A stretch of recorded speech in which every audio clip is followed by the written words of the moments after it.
스페이스X 이야기 좀 해보려고요. 최승병 박사님 테크노믹스 시간에 모셨습니다. 어서 오세요. 안녕하세요. 안녕하십니까? 네.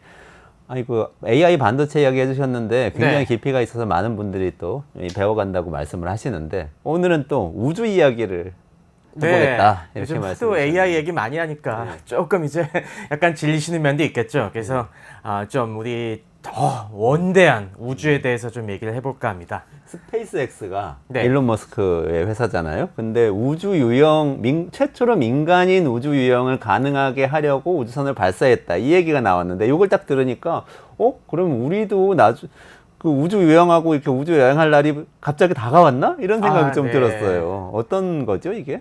네, 이게 지금 폴라리스 돈 미션이라고 하는데요. 돈 이제 여명이죠. 폴라리스는 북극성입니다. 그래서 아주 북극성의 여명 아주 멋있는 미션인데요. 지금 우주선이 그저께 발사가 돼갖고 지금 지구 궤도를 돌고 있습니다.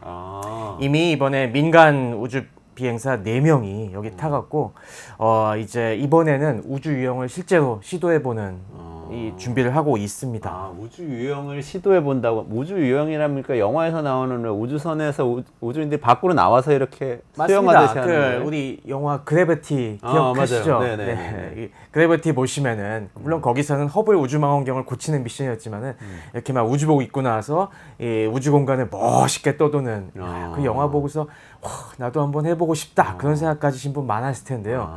이 그 꿈을 갖다가 진짜 현실화시키기 위해서 이번에 민간인들이 나간 겁니다. 그리고 역시 그 천병에는 스페이스X가 있죠. 스페이스X가 있고요. 폴라리스 던이라고 하셨는데 네. 요거부터 조금 설명을 해주시면 어떨까요? 네. 이 폴라리스 돈이라는 게 원래 지금 벌써 이 스페이스X가 시간이 꽤 됐네요. 벌써 창립된 지가 22년이나 지났습니다. 오래됐네요. 네, 2002년에 만들어져 갖고 그동안 이제 착실하게 성장을 해왔죠. 비상장하면서 지금까지는 주로 나사의 지원을 많이 받아서 나사가 그전에는 이걸 모든 발사나 이런 걸 다 자체적으로 하다 보니까 아무래도 관료주의의 수렁에 늪에 빠져갖고 효율이 안 나오니까 이걸 민간에게 외주를 줘야겠다 이런 생각을 하고 있었는데 딱 일론 머스크가 그럼 내가 해보겠다라고 해서 지금까지 스페이스X를 키워왔고 그리고 스페이스X가 이제까지 성공적으로 이 발사체들을 계속 대형화시키면서 지금 상당한 수준까지 갔죠. 그래서 지금 지구 궤도에 떠 있는 국제 우주 정거장에 이 화물과 이 우주 비행사 시도 나르는 임무를 갖다가 굉장히 성공적으로 하고 있습니다. 그런데 이제 일론 머스크는 당연히 그 정도 정부 하청하는 정도로 만족할 사람이 아니죠. 이 사람이 이 사업을 시작했을 때는 굉장히 원대한 꿈, 요즘 많이 얘기하는 화성 탐사까지 얘기를 이미 생각을 하고 있었습니다. 그러면서 그것과 병행을 해서 또 우리가 인류가 그런 원대한 프로젝트를 하는 것뿐만이 아니라 소소하게는 우리 주변에 우주여행을 하는 것도 해봐야 하지 않겠냐? 그래서 우리 민간 사업으로 이 우주여행 사업도 같이 해봐야겠다라는 꿈도 있었습니다. 그래서 그걸 갖다가 또 착실히 준비해오고 있었는데 그 일환으로 지금 수행되고 있는 겁니다. 당연히 이게 폴라리스 돈이라고 이름이 붙여져 있기 때문에 이 전체적으로는 폴라리스 프로그램이라는 게 있는 것이고요. 그 중에 이제 첫 번째 미션이라고 해서 다 여명, 새벽 이렇게 돈을 붙인 겁니다. 폴라리스라는 전체 프로그램 중에 폴라리스 던이라는 프로그램을 첫 번째 발사를 하게 된 겁니다. 스페이스X에서 그걸 이제 프로젝트로 하고 있는 그렇다는 얘기군요. 네, 이 폴라리스 프로젝트는 이제 본격적으로 이제까지의 이 수많은 지구 궤도에 나가서 우주 여행하고 그런 프로그램들은 다 생각해 보시면 아시겠지만은 다 정부 차원에서 한 겁니다. 그렇죠. 네. 당장 이게 벌써 처음 한 게 1965년도가 처음이었어요. 근데 그때는 미소 간에 우주 경쟁을 하던 시기였잖아요. 그러니까 무조건 이제 우리가 사람을 먼저 내보내야 된다. 그래서 처음에 소련이 유리 가가린을 먼저 내보내니까 그 다음에 미국이 우리가 한 방 맞다니 하면서 허둥지둥 막 내보내고 하니까 또 소련이 그 다음에 우주유형을 먼저 선수를 쳐갖고 또 한 번 미국의 뒤통수를 친 우주유형도 먼저 했었나요? 네, 우주유형도 먼저 했습니다. 사실 그때 얘기도 되게 재밌는데요. 이게 보스호트 2호라는 미션이었는데 그때 소련도 미국이 먼저 추월하기 전에 먼저 하느라고 그때 대충 준비하고서 보냈어요. 그래갖고 그때 처음 나간 우주 비행사들이 정말 아찔한 순간을 많이 겪었습니다. 그러니까 원래 이 우주복을 지구 바깥에 우주 공간은 진공이지 않습니까? 그래서 우리 사람은 당연히 공기 속에서 살아야 되기 때문에 우주복 안은 공기를 채워요.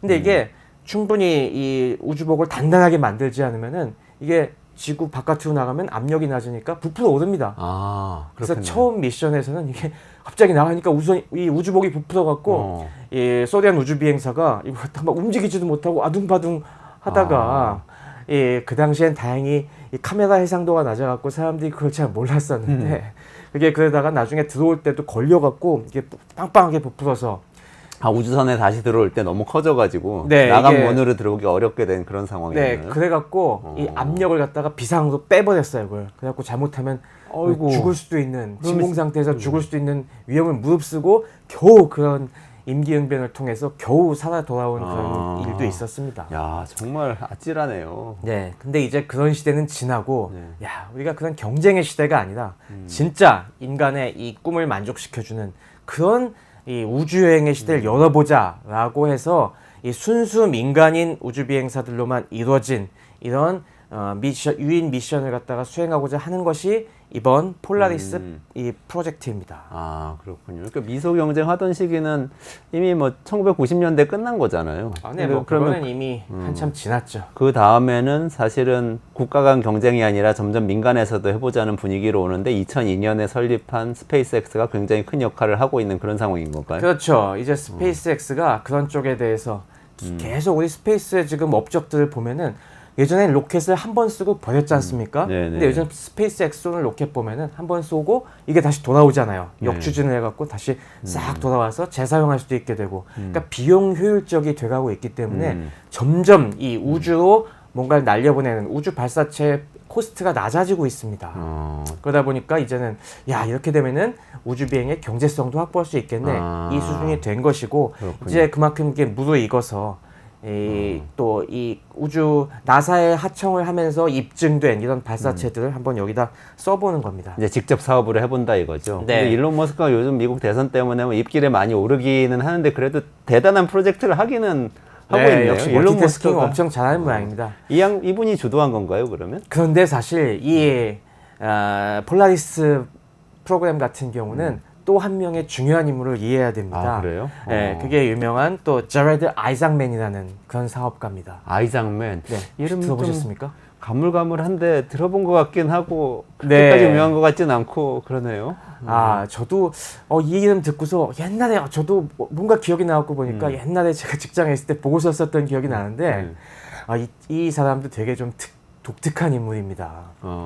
이 제레드 아이작맨이 사실 이 사람도 벤처업계에서 크게 큰 회사를 일궈갖고 이 젊은 나이에 굉장히 억만장자가 된 사람이에요. 미국에 보시면은 미국도 이제 전자상거래가 발전하면서 여러 가지 전자결제 이제 서비스 네네네. 업체들이 등장을 했는데 그 중에 하나가 Shifts for Payments라는 곳이 있거든요. 네. 여기를 설립한 이 CEO입니다. 그런데 놀라운 것이 이 사람이 1983년생이에요. 저희보다 83년생. 네, 저희보다 나이가 좀 많이 어립니다. 근데 회사를 처음 설립한 게 16살 때입니다. 아, 그래요? 16살 때 페이먼트 회사를 설립을 했다고? 네. 대단하네요. 저거 옛날에 그거 보고서 야, 참 신기한 친구다.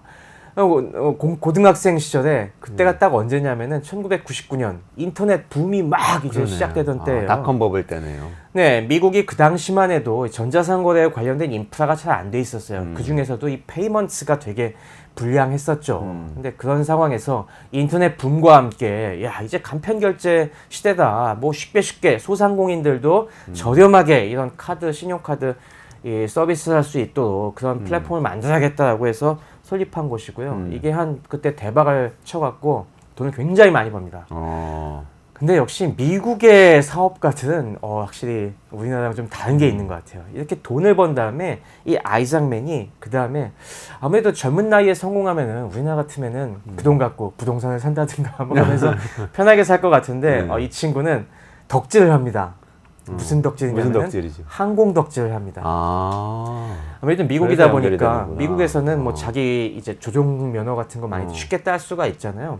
근데 특이한 민간 비행기 이걸 따는 게 아니라 전투기, 제트 전투기 이 면허 같은 걸 땁니다. 아, 그래요? 근데 면허만 따는 게 아니라 그 다음에 회사를 만드는데 어떤 회사냐면은 이 전체적으로 공공 서비스의 이제 민영화가 미국에서 많이 이루어지고 있는데 군에서도 마찬가지입니다. 군에서도 이 전투나 이런 것들은 직접 해야겠지만은 훈련 같은 거는 그거 외주 주는 게 더 낫지 않겠냐. 그래서 이 전투기 조종사들도 이 민간 기업에 위탁 훈련을 많이 시키는데 그 위탁 훈련 기업을 세웁니다.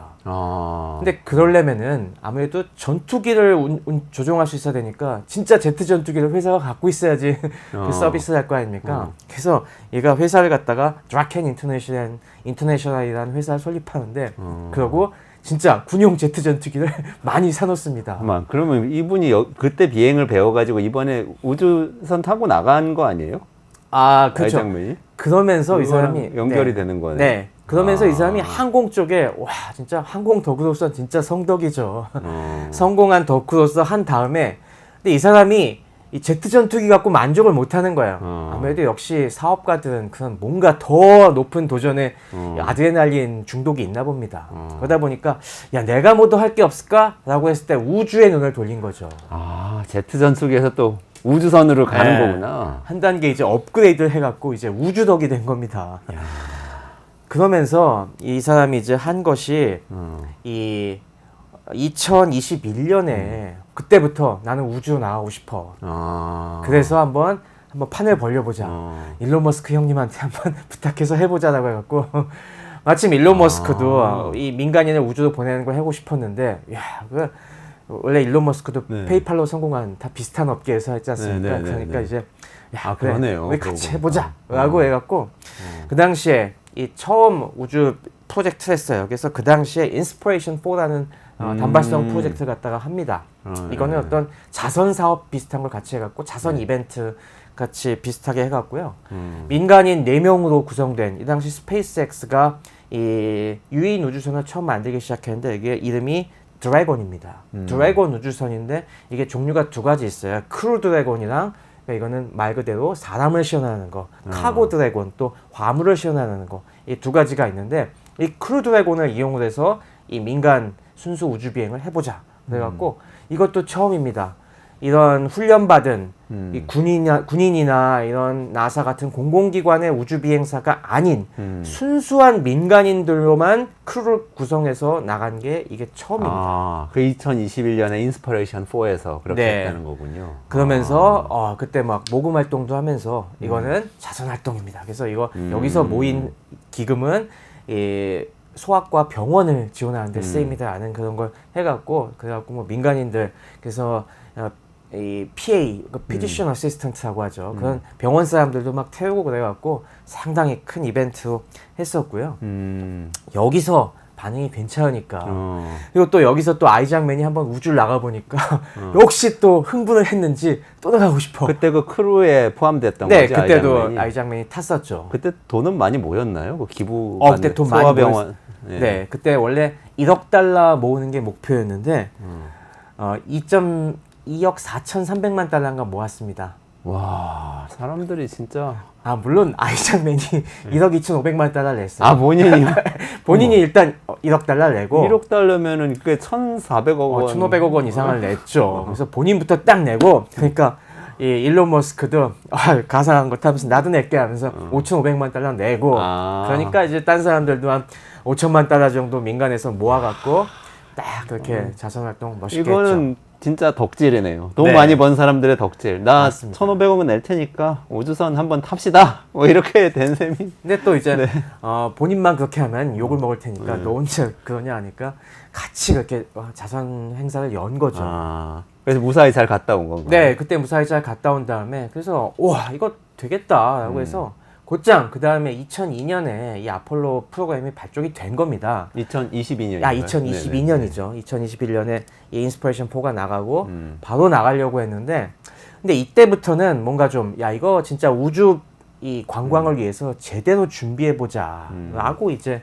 기획을 한 겁니다. 그러니까 2022년에 폴라리스 프로젝트가 시작이 되는 됐죠. 거고. 그러면서 원래는 2022년 말에 그 다음에 이 폴라리스 돈을 딱 가동하려고 했는데 이미 그 드래곤 우주선은 준비가 돼 있으니까요. 그리고 발사체 팔컨 로켓이라고 하는데 이것도 준비가 돼 있으니까 곧장 보내려고 했는데 몇 가지 문제가 있었어요. 이걸 그 다음에 관광 수준으로 이제 가려고 하다 보니까 여러 가지 편의성이 중요해진 겁니다.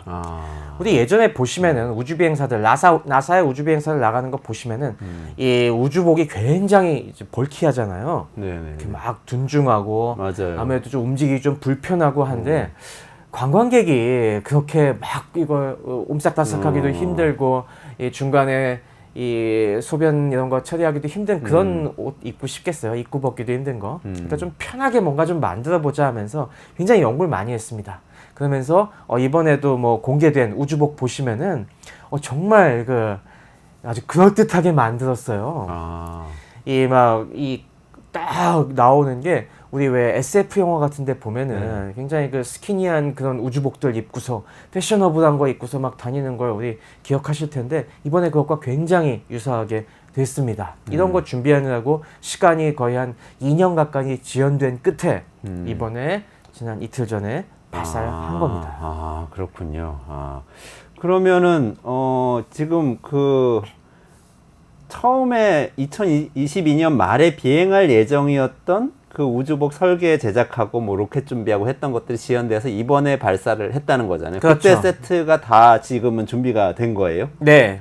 그렇군요. 그러면 나가서 지금 돌기 시작한 건가요? 네네. 우주에 지금 돌고 나가서? 있습니다. 돌고 있는 거고. 네. 근데 아직 우주 유형을 시작을 한 건 아니죠. 우주 유형에 나가서 바로 이렇게 하는 건가요? 어떻게 되는 거죠? 그렇게 바로 하면 안 됩니다. 이게 어떤 문제가 있냐면은 이 혹시 스쿠버 다이빙 같은 거 해보셨습니까? 저는 못 해봤어요. 네. 우리 왜 잠수사들 보면은 네. 잠수병이라는 게 있습니다. 이 다이빙 할 때 깊이 물속으로 들어가는 거는 좀 빨리 들어가도 되는데 나올 때는 빨리 나왔다간 큰일 납니다. 그냥 죽습니다. 아주 천천히 나오는데요. 이게 왜 그러냐면은 우리가 물속으로 들어가면은 수압 때문에 이 압력이 높지 않습니까? 그럼 우리가 숨 쉬면서 이 원래 공기 속에는 산소 말고도 질소가 있잖아요. 네. 질소가 우리 혈액 속으로 녹아 들어갑니다. 이 압력이 높으니까. 근데 이게 갑자기 나오게 되면은 압력이 확 낮아지면서 그 우리 피 속에 녹아 있던 질소가 갑자기 기체가 돼서 기체가 돼버립니다. 네네. 그럼 우리 이 핏줄 속에서 이게 공기방울이 생기는 거예요. 그럼 공기방울이 우리 혈관을 막아버리는 수가 생깁니다. 그럼 갑자기 이게 피가 안 통하면서 졸도하거나 심하면 죽는 일이 발생하는 거죠. 이런 문제 때문에 인간의 주변의 압력 변화는 굉장히 천천히 해줘야 돼요. 우주선도 마찬가지입니다. 우주 공간은 우리 비행기 타고 나가 보시면 아시겠지만은 비행기 타고 높은 곳도 올라가면은 거기가 아무리 가압을 한다고 해도 사실 압력이 조금 낮잖아요. 근데 우주 공간은 얼마나 하게 더 심하겠어요. 그러니까 갑자기 이제 우리가 우주 공간에 특히 기압이 없는데 노출되면은 마찬가지 잠수병과 같은 현상이 발생할 수 있기 때문에 우리가 우주 공간에 우주선 타고 나간 다음에 천천히 기압을 낮추게 됩니다. 그렇게 낮추는데 한 이틀 정도 걸려요. 그래서 지금 우리가 몸 상태 계속 체크해 가면서 이제 이 바깥에 이 굉장히 압력이 낮은 환경에 충분히 적응할 수 있는지 확인을 한 다음에 그 다음에 이제 그 미션을 수행하는 거죠. 그렇군요. 이게 지금 어느 정도 고도까지 올라가나요? 이번 그 폴라리스 던 이번에 같은 그것도 경우는? 이제 세계 기록을 갈아치게 됐는데요. 지표면으로부터 최대 1,400km 고도까지 올라가게 됩니다. 이게 세계 기록이라는 게 무슨 개념이죠? 그러니까 뭐 달나라도 가고 뭐 아, 화성도 예. 가고 그러고 있는데 그거는 이제 그렇게 이제 달나라가는 거 빼고 지구 궤도를 돌 때는 이 지구 궤도는 원 궤도로 우리가 도는 게 아니라 타원 궤도로 돌기 때문에 가까워졌다 멀어졌다 하거든요. 근데 그때 가장 높이 올라가는 고도가 얼마냐라는 그게 좀 중요한데 우리 보통 미션 같은 경우들은 이게 고도 몇백 킬로미터를 넘지가 않습니다. 근데 뭐 이게 예외적인 경우에 뭐 1000km 이상 이렇게 진짜 높은 고도에 올라가는데 이번에는 이 실험을 좀 해보는 김에 1400km 고도까지 높여보는 겁니다. 그전에는 이제 제미니 11호인가? 그때가 이것도 60년 전 얘기인데 그때 한 1360인가 1380 정도까지 갔었는데 이번에 뭐 살짝 넘고요. 그러다가 이제 한 고도 700km까지 내려와서 고도 700km 정도에서 이제 안정화시킨 다음에 그 다음에 딱 문을 열고 이 우주 공간으로 나가는 겁니다. 고도 700m 700km 정도에서 우주 유영을 하는 거군요. 네, 이번엔 그렇게 돼 있습니다. 이번에는 네. 1400 최고 고도에서 하는 것은 아니고, 아니고요. 네. 그게 차이가 있는 건가요? 이게 여러 가지 점을 고려해야 되는데 우리 뭐 영화 그래비티 생각해 보시면은 우주 공간도 이렇게 깨끗한 것만은 아니에요. 완벽한 진공만 아니어서 특히 궤도 주변에 뭐 각종 부스러기, 특히 뭐 우주선의 잔해나 뭐 이런 쓰레기들이 많이 있거든요. 낮은 고도에 아무래도 위성들이 많이 다니다 보니까 그런 잔해가 있을 확률이 높아요. 그러니까 750km 정도 가면은 거기는 위성도 거의 안 다니는 구간이기 때문에 그런 이 쓰레기들의 위험에 좀 덜 노출이 되겠죠. 여러 가지가 고려된 겁니다. 그렇군요. 이번 비행 자체는 이전의 다른 비행들하고는 좀 다른 점이 있는 건가요? 네, 여러 가지 점이 다릅니다. 이번에는 기존에는 이 우주 유영을 나간다고 할 때 우리 뭐 많이 사진이나 다큐멘터리에서 보셨겠지만은 이 우주선이 있고 그 중에서 딱 문을 개방하고서 뭐 한두 명만 나가고 안에는 그대로 이제 공기가 차 있습니다.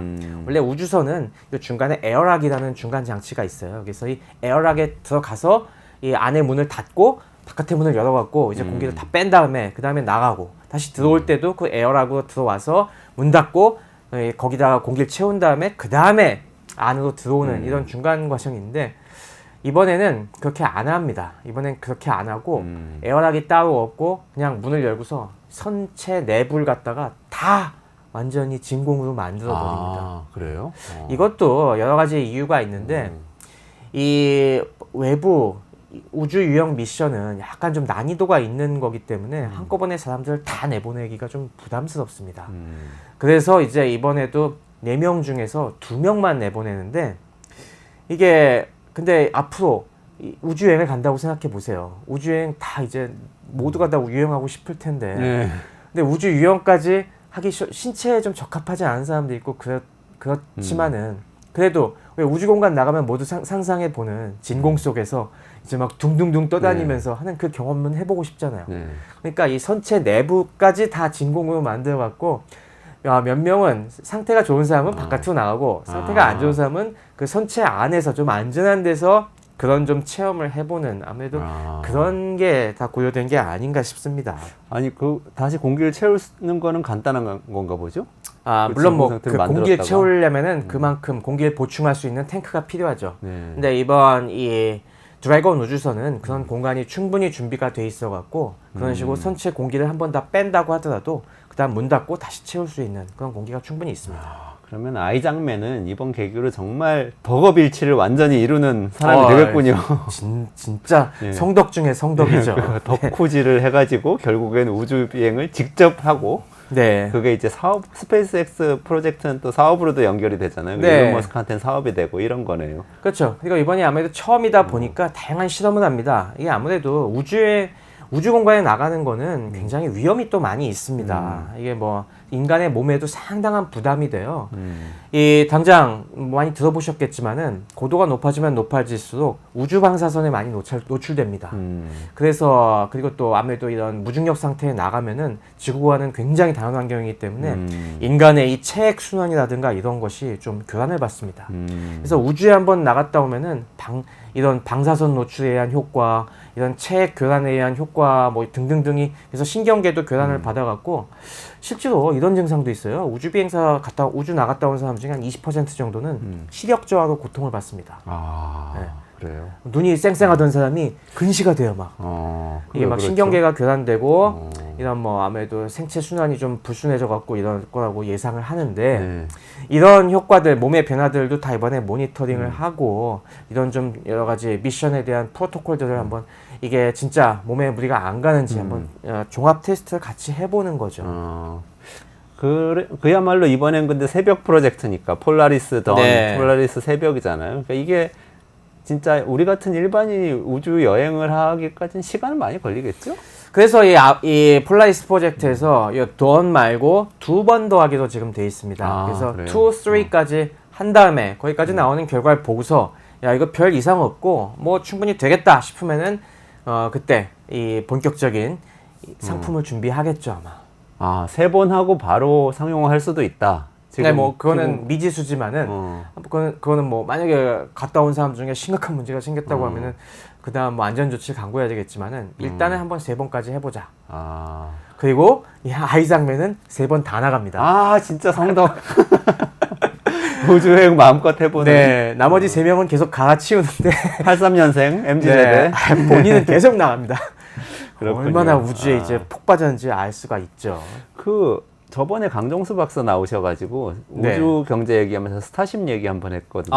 네. 스타쉽하고 요거하고는 관계가 어떻게 되는 관계가 거예요? 있습니다. 네. 이번에 이 아폴로 프로그램도 아폴로 폴라리스 프로그램도 이 폴라리스 3 미션은 이 스타쉽을 쓰기로 돼 있습니다. 네, 지금 스타쉽이 착착착 준비가 되고 있는데 결국에 이 드래곤은 좀 작기 때문에 결국에 이게 좀 결국에 규모의 경제가 실현이 돼야지 비용도 낮출 수 있는 거 아니겠습니까? 그러려면 이제 아무래도 큰 스타쉽이 필요하죠. 아, 그게 결국엔 일론 머스크는 스타쉽을 계속 키워가지고 다 같이 화성으로 가자 이런 얘기하는 거 아니에요? 그렇죠. 이 스타쉽의 결국에 일론 머스크가 계속 얘기하는 궁극적인 목적은 인간을 화성에 보내려고 계속 대형화 시키고 있는 거죠. 아, 스타쉽이 그렇게 큰가요? 어느 정도? 네, 스타쉽이 굉장히 큽니다. 네. 우리가 이 발사체, 우리가 로켓의 크기를 얘기할 때는 페이로드, 얼마나 이 많은 짐을 실어 보낼 수 있느냐 갖고 우리 보통 측정을 하는데, 물론 높이 올려 보내려면은 그만큼 적게 실을 수밖에 없고, 가장 낮은 곳, 이게 지구 적외도라고 하는데요. 이 지구 적외도까지가 이제 그 제일 많이 실어 보낼 수 있는 기준이 되는데, 지금 스타쉽은 100톤에서 150톤 정도를 보고 있습니다. 이게 어느 정도인지 감이 안 오실 텐데 우리 인류가 만들었던 가장 강력한 로켓 중에 하나가 아폴로 우주선, 달에 이제 닐 암스트롱을 보낼 때 썼던 그 세턴 5 로켓을 보통 비교해서 많이 얘기하는데 정말 어마어마하게 큰 로켓이거든요. 근데 그게 그 페일로드가 한 140톤 정도입니다. 근데 그거보다도 이제 더 많은 짐 실어보낼 수 있는 그런 강력한 우주선이죠. 진짜 강력한 우주선이네요. 네, 그게 지금 만들어질 거라고 보는 거죠. 이 폴라리스 3번째 정도에는 만들어져서? 네, 지금 뭐 계속 준비를 하고 있습니다. 이게 크게 보면은 1단 부스터가 있고 여기 2단 그 위에 이제 스타쉽이 얹혀지는 건데 지금 이 스타쉽 프로젝트를 위해서 이 스페이스X가 로켓 엔진은 야심차게 개발한 게 있습니다. 이게 랩터 엔진이라고 하는데 기존에 지금 팔콘이 주력 발사체인데 여기에는 멀린 엔진이라는 엔진을 탑재하고 있어요. 이 엔진이 뭐냐면 우리 로켓 보시면 밑에 노즐 이렇게 볼록한 이런 게 있지 않습니까? 거기서 화염이 나오는 그 하나를 갖다가 엔진이라고 하는데 이 스타쉽에는 그 1단에 이런 이 랩터 엔진을 33개를 붙여서 씁니다. 33개요? 네. 아무래도 큰 엔진 하나 만드는 건 너무 힘드니까 이렇게 좀 적당한 크기의 엔진을 갖다가 여러 개 붙인 이거 클러스터링이라고 하는데 이렇게 해서 대형화 시키는 게 요즘 추세고요. 이게 33개, 차기 버전에서 35개까지 쓰여갖고 그 어마어마한 이 우주선을 실어 보내는 겁니다. 그렇게 여러 개를 넣기 때문에 이게 야심작이라고 하는 건가요? 랩터 엔진이 야심작이라고? 네. 랩터 엔진이 좀 특징이 있습니다. 이게 이 발사체 연료로 메탄을 써요. 물론 이게 잘 모르실 분들이 위해서 설명을 드리면은 이 우주 공간에는 산소가 없지 않습니까? 그래서 기본적으로 산소를 싣고 나갑니다. 이 로켓에는 액체 산소의 형태로. 그 다음에 이 산소를 이용해서 태울 연료가 필요하잖아요. 근데 연료로 많이 써오는 게 이 서방에선 크게 2가지가 있는데요. 하나가 수소고 또 하나가 등유입니다. 이게 좀 극단적인 건데 수소 같은 경우는 이게 장단점이 있어요. 수소는 아무래도 가볍고 이거 깨끗합니다. 그래서 태워도 뭐 찌꺼기도 남지 않고 깔끔하게 태울 수가 있는데 문제는 이게 기체를 액화시키다 보니까 굉장히 저온으로 만들어야 되고 그리고 이게 부피가 좀 커요. 같은 이 양에 비해서. 그러다 보니까 로켓이 좀 커질 수밖에 없습니다. 대신에 이 등유는 반대의 성질을 갖고 있어요. 등유는 우리 일반적인 기름, 그 석유를 이용해서 만드는 거기 때문에 에너지 밀도가 높습니다. 그래서 적은 양을 넣어도 그만큼 화력이 나옵니다. 그래서 로켓의 크기를 줄일 수가 있어요. 하지만 이게 아무래도 이 석유다 보니까 높은 산소가 점점점 부족한 데로 가면 갈수록 이게 좀 잘 완벽하게 안 타갖고 찌꺼기 같은 거, 그을음 같은 게 되게 많이 나오고 막 그래요. 약간 좀 지저분하게 탑니다.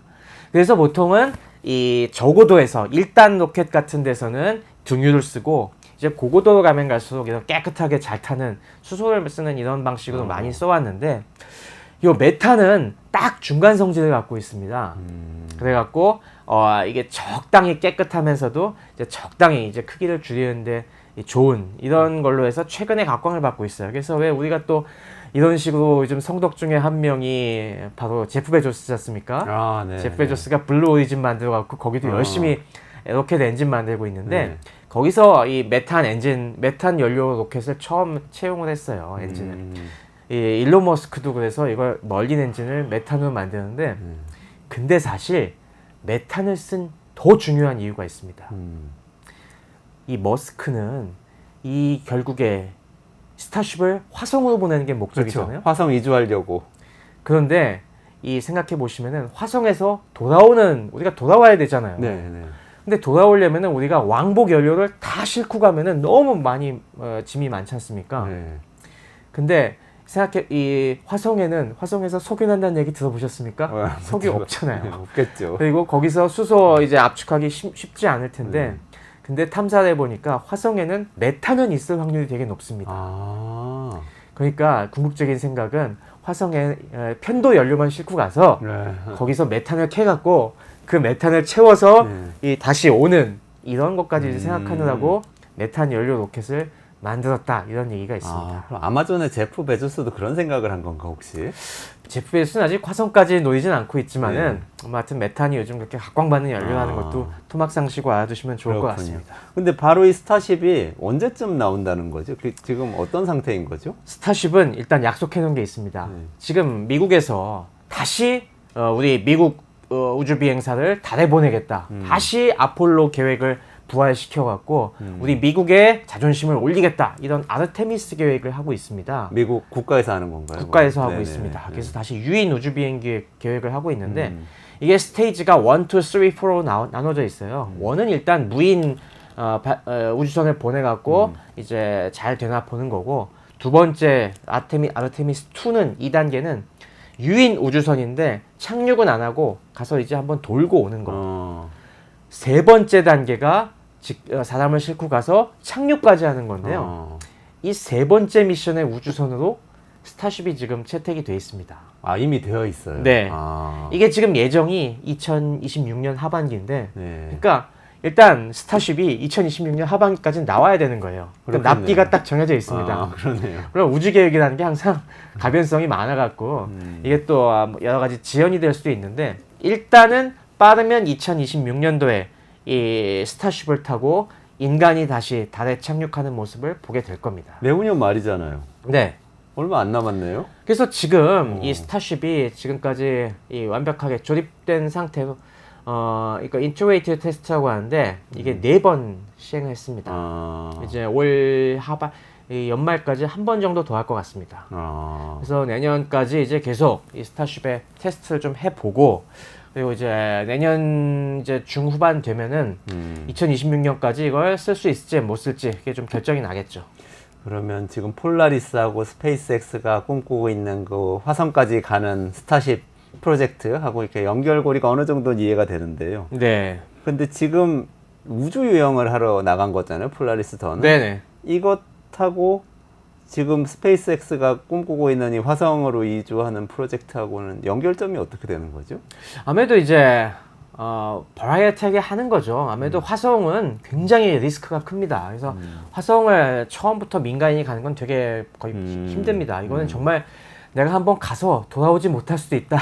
우리 뭐 영화나 SF소설 마션 그런 것처럼 거기서 무슨 사고를 당할지 모른다는 각오가 된 이런 아주 훈련받은 사람이나 갈 수 있는 것이고 근데 이 중간 단계가 많이 필요하잖아요. 아무래도 스페이스X는 앞으로 다양한 사업을 해야 되기 때문에 수익 모델도 많이 만들어야 되고 그 중에 하나로 이런 상업 비행도 이제 추진하고 있는 거라고 보시면 됩니다. 일반 관광객이 우주 여행 해볼 수 있는 프로그램 이런 게 될 수 있겠네요. 그렇죠. 그런 게 지금 근데 그렇다고 하더라도 진짜 아이작맨처럼 1,500억 원씩 내고 해야 되는 거 아니에요? 그 어떻게 비용이 돈 많이 어떻게 돼요? 되겠죠. 실제로 아이장맨 지금 더 쓰고 있습니다. 아이장맨은 뭐 그때 한 번이 1,500억이지 이번 하면서도 본인이 아주 뭐 신나갖고 이거 좀 많이 자금도 지원하는 걸로 제가 알고 있고 이런 식으로 어떤 선구자들이 한번 리스크를 걸고 이런 걸 해본 다음에 어느 정도 그리고 또 큰 스타쉽 같은 게 가용해지면서 비용이 낮아지면은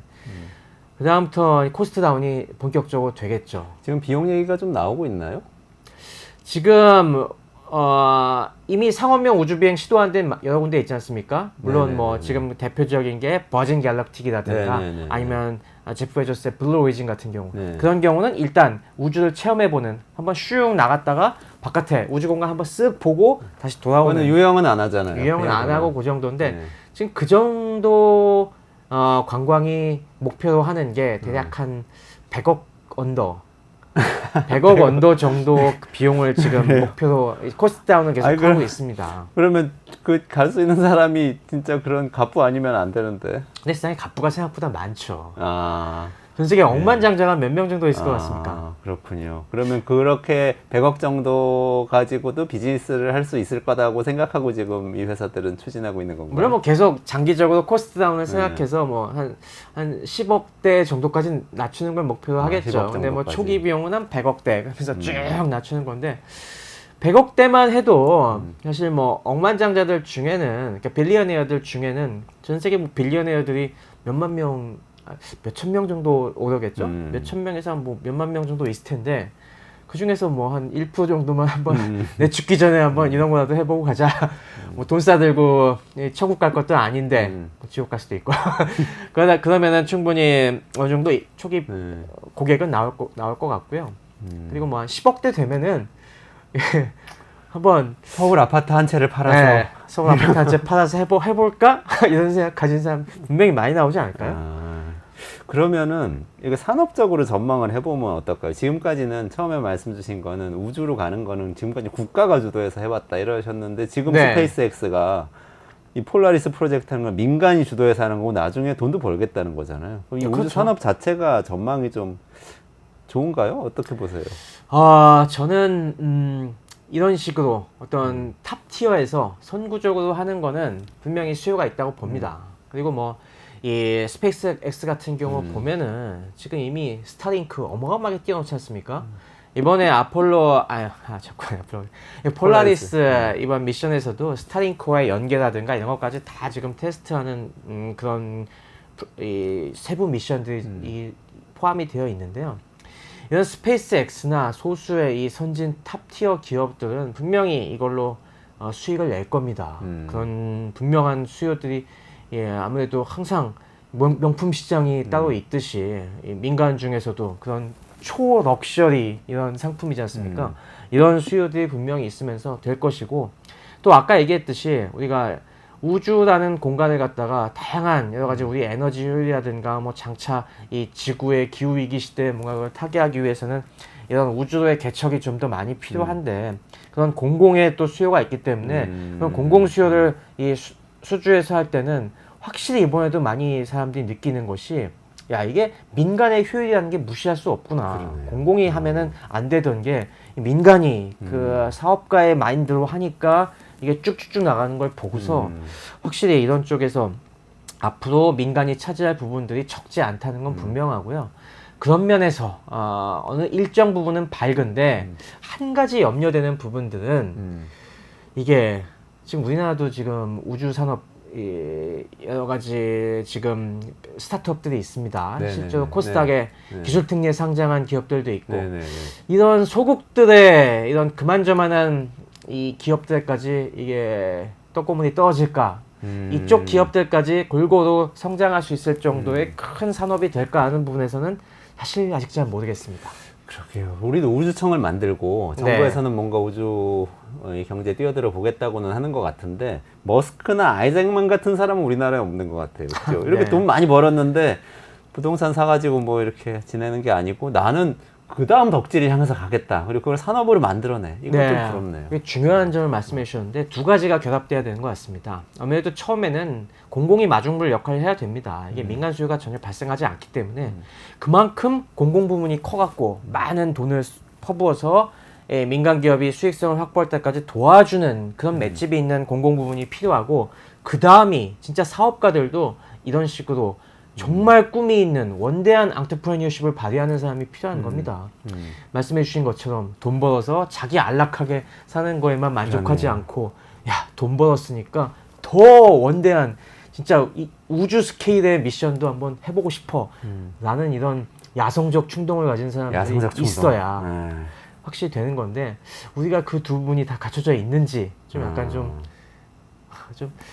좀 답답한 부분이 있죠. 그러네요. 일단 기업가 정신은 모험가 정신이다. 그래서 모험을 리스크를 지면서 계속 앞으로 나가는 그런 사람들이 좀 많이 있어야 되고 그런 사람들도 사회가 키울 수 있어야 되고 이런 부분이 좀 필요할 것 같네요. 스페이스X는 또 상장을 하는 데까지 갈 수도 있겠다 이런 느낌도 좀 드는데 나머지 또 이렇게 작은 우리나라 스타트업들은 걱정도 되고요. 오늘 최승명 박사님 말씀 들으면서 이런 또 오지랖 넓은 걱정도 하게 되는데 오늘 말씀 정말 너무 잘 정리해 주셔서 우주 경제에 대해서 이해가 아주 잘 됐습니다. 네, 지구 속에서 이제 아둥바둥 하시다가 우주 얘기 들으니까 좀 가슴이 뻥 유형 한번 뚫리셨으면 해보고 좋겠습니다. 싶어. 100억만 있으면 유형 한번 아이, 뭐 이런 생각인데. 꿈 꿔보시죠. 네. 사실 생각해 보시면은 저희 어렸을 때만 해도 해외여행 가는 것조차도 상상하기 맞아요. 어려웠잖아요. 어이구, 그때 뭐 주변에 외국 갔다 왔다 하면 와 정말 부럽다. 맞아요. 그런 생각을 했는데 뭐 지금은 뭐 그냥 뭐 주말 여행 가듯이 일본 많이 갔다 오는 맞아요. 것처럼 뭐 앞으로 모르죠. 한 3, 40년 지나면은 뭐 다음 세대는 네. 우주 여행도 꿈꿔볼 만합니다. 네. 네. 여기까지 꿈을 가져보시죠. 여기까지 꿈을 갖고 마무리하도록 하겠습니다.